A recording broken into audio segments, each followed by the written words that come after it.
was about 8 or 9 years old, and she takes me into the kitchen and she pulls out this butter knife. She turns on the stovetop and she puts the knife on the stovetop, and she turns to me and she says, Rima, when that knife turns red hot, I'm going to take it and chase you around the house and press it onto your skin. Growing up, I really feared my parents, but in many ways my relationship with Allah was very similar to the relationship I had with my parents. Allah too had all of these expectations of me as a Muslim, and I knew that if I failed to uphold those expectations, I'd be held accountable and punished for it. In Islam, there's this quote, heaven lies under the feet of your mother. See, the problem was I couldn't please my mother no matter how hard I tried. I knew if I wanted anything in my life whatsoever, I would need to leave. And so I did. Whatever love that I felt God had for me had disappeared. I actually felt that God started to hate me. Fast forward to a couple of years back, a friend of mine invited me to church, and I'm reading the words on the screen, and it's something about Son of God, something about him dying on the cross for my sins. I left that day with a sense of anger,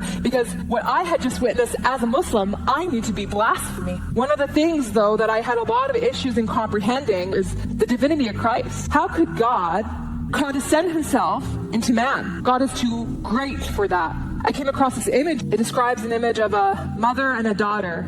If on the way there, the daughter stumbles and she falls into a pile of mud, the mother loves and values the daughter far much more than she values the glory and majesty of her own clothes, that without a second's hesitation, she gets on the daughter's level, in the mud with her, and she pulls the daughter out and saves her herself. That's how great the love of God is.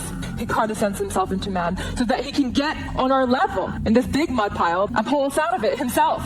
Up till this point, I believed that God was more of a master and that I was his slave. But evidentially speaking, that's describing the kind of love that a father has towards a child. Therefore, I want to obey him. I got my running shoes on, get to the bottom of the bridge. I dropped on my knees at that point and I said, Jesus, I accept you as my Lord and my Savior, and I ask you, Lord, into my heart.